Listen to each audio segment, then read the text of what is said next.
This video was sponsored by One Nest Studios. Elevate your sound. If you're looking for a studio that is reasonably priced to record your music, podcasts, etc., then you cannot go wrong with One Nest Studios. Contact the number down below or the email address or visit their website for more details. Thank you.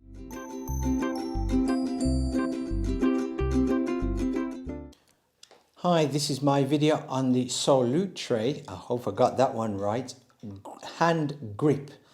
Now, when I take this hand grip out, and just by looking at the box, but when I take it out, you're going to see it is very, very similar to the Polar Pro grip, hand grip kind of box, and it is beaten because it was I bought this off Amazon, but it came through Royal Mail, and I know Royal Mail don't treat their stuff like this that bad, but it came beaten up. So in this box, and it says Hand Grip Sports Series.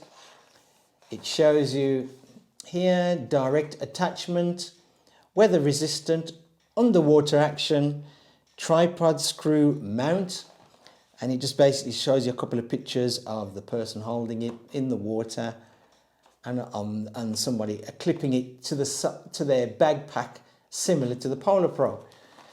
And on the back, it's similar to the Polar Pro again. It just shows you a GoPro on there, the remote, because you can put the remote on there.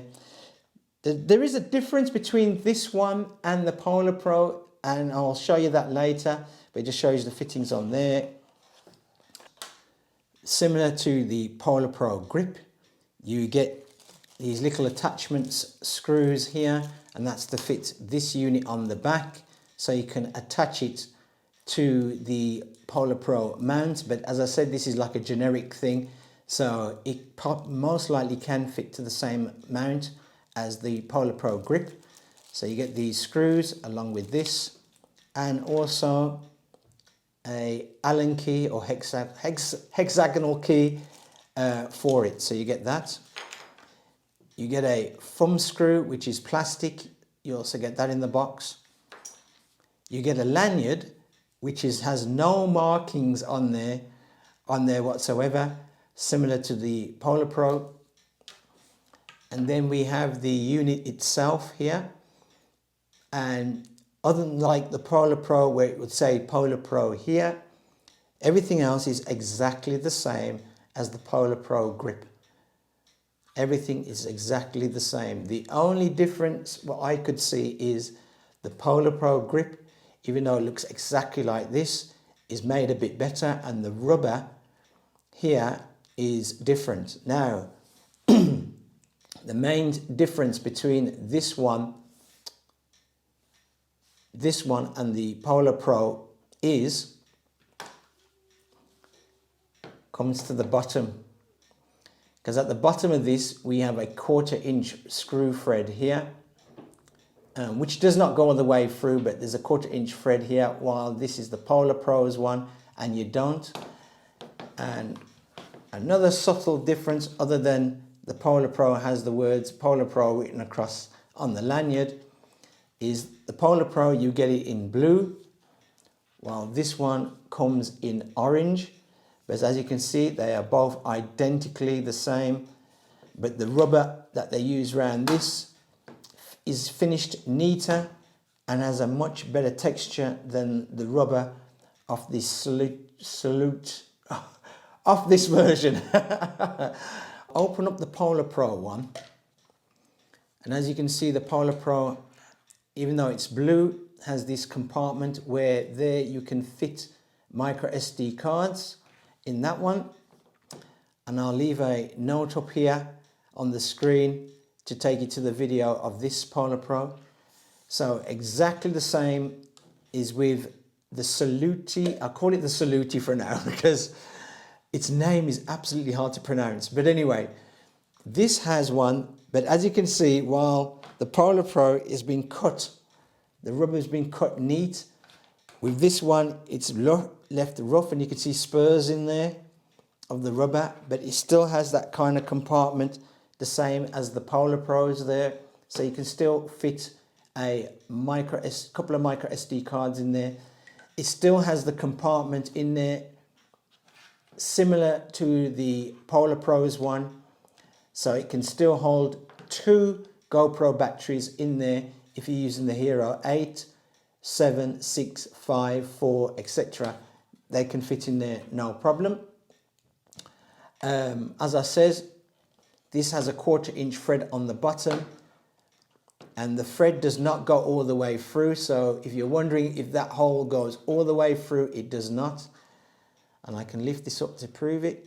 See, it does not go all the way through. I have noticed with the Solustre one is, sorry about calling this, but with the generic one, I'm going to call it that from now on. With the generic one is the hole here for the lanyard. Now it's going to be a bit difficult to get it on camera, but as you can see, Polar Pro have put a nice little hole there so you can attach your lanyard to it, which is no problem. But with this one, the hole does not come all the way through. As you can see, it's sealed. It's just like an indentation of where the hole is supposed to be, but it's sealed. So attaching a lanyard on this is going to be a bit difficult, because you really don't want to attach it on the bottom of this, because it might flip the door open and you lose your contents. Also, another thing I've noticed is this has a pin here for the pivot point or hinge here. So it has a pin, while the Polar Pro has this nice kind of pin here, which is the same color as the actual rubber there. So it feels much better quality, and even though the plastic feels roughly the same, this is a much better quality. Also, the button on here on the side to release this unit is a lot smoother and clicks in a lot better than this one. So I'll show you. There's the button on it on there, and it's a lot rough on this one than the Polar Pro, but it still clips into place. Like with the Polar Pro, you do get this kind of plastic stroke cardboard surface kind of retainer here, just so that you can put a remote. And I'll put a remote in this one just to show you. So here's my remote. Now this is a remote that comes from another company, not a GoPro one, but it has the same dimensions as the GoPro, and that fits into there like so, and it should clip onto this, no problem, like so. So it still holds the remote the same as the Polar Pro one. It looks similar to, as I said, the Polar Pro with the camera on there. Very similar. One thing I have noticed with this one is this. There is movement. Once you put the camera on there, because the camera has a bit of weight, there is some movement. It's still locked in, but with the Polar Pro, when you've locked the actual remote unit in, along with the thumb screw, GoPro thumb screw, and have your camera on there, there's no movement. There is movement on this generic copy. Can you hear that? That's movement. That's a no-no. Same with the Polar Pro grip. You can remove that and just have this as like a little grip for your camera, which is quite good, because instead of touching your camera, you can just use the remote and just set recording. I know it's only a little distance between that and that, but sometimes you just want a quick, instead of using 2 hands, you could just use 1 hand. So it's no different than the Polar Pro. This is the generic one. As I said again, the generic one has orange. The Polar Pro has the blue, along with the Polar Pro strap. Now, here's the thing about with this. On Amazon, this costs £13.60 on Amazon. While when you can get it on Amazon, the Polar Pro one cost £10.99. So for some reason, the generic one, which to me isn't as good as the proper one, seems to be more money. Now on eBay, it's the reverse. If you can find these brand new on eBay, they are around about £15 upwards on eBay, if you can find them, especially in England. But on eBay with the generic one, it's a lot less. Now, personally, I would just buy the Polar Pro one because the generic one is not made as good and as neat as the Polar Pro one.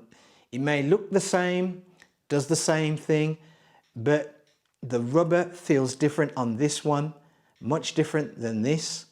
Okay, it might have the extra at the bottom. The generic one has this mount, this kind of tripod mount on the bottom, which is good. I give it that. But at the end, to me, I'd rather spend the money and just get the proper one, because this one doesn't seem to would last as long as this one. Also, it seems a little bit lighter with this one, and I think it's due to the plastics that they've made. The plastics that they've used to make this one is not as good as the Polar Pro one. So just get the genuine Polar Pro one. In this, for instance, you're a lot better with this one. Normally, I would say the generic ones or what other companies make are better than even any of the GoPro stuff or the actual proper action camera companies make are just as good. But in this case, the Polar Pro beats this generic one hands down. Now, normally I would do my 2p worth on this. I'm not even going to bother do my 2p worth on this because this is just a copy and it's not worth doing it. Personally, I'll just say one thing and I'll repeat it again. Save your money, get the Polar Pro one. Don't spend your money buying the generic one because it doesn't feel as quality as the Polar Pro. Another thing is, which I did find, is this particular top unit here, where the GoPro fingers are. It is funny, for some reason it seemed to hold the GoPro Hero 8 with its fingers, and yet when I put the Max in and the fingers are exactly the same, it doesn't seem to hold the Max. It wants to tip over with the Max. So it just goes to show this is not right. This is not right at all. But anyway, if you happen to have this particular generic one from Solustre, I think it's called, please leave a comment down in the comment section because your opinion may be different to my opinion. If you like this video, please give it a thumbs up. If you don't, give it a thumbs down. I totally understand my videos can be long, but at least I'm saving you the trouble that when you get this particular item, you know what to expect. So it won't come out the blue to you. And just before I go, if you're wondering why I'm wearing the glasses, is because I have an eye infection. I have an eye infection that comes around probably once a year to 2 years. It affects one eye and then it moves across to the other eye. It's a kind of bacteria that lives in the eye. It will stay dormant, and then when it flares up, literally I cannot see anything. I go blind for that particular week, literally blind. I can't see any kind of light. Any light really burns my eyes, and everything just looks like standard definition. I mean, low res definition through my eyes. So I have to wear these glasses. So hopefully I'll get over it. Normally takes about a week and a half to get over from one eye to the next, and then it'll just go. I have medicine for it, eye drops for it, but that only eases the pain. It doesn't kill the bacteria that's in the eye at all. It just does not do that. Anyway, don't forget to subscribe for my channel, and thanks for watching.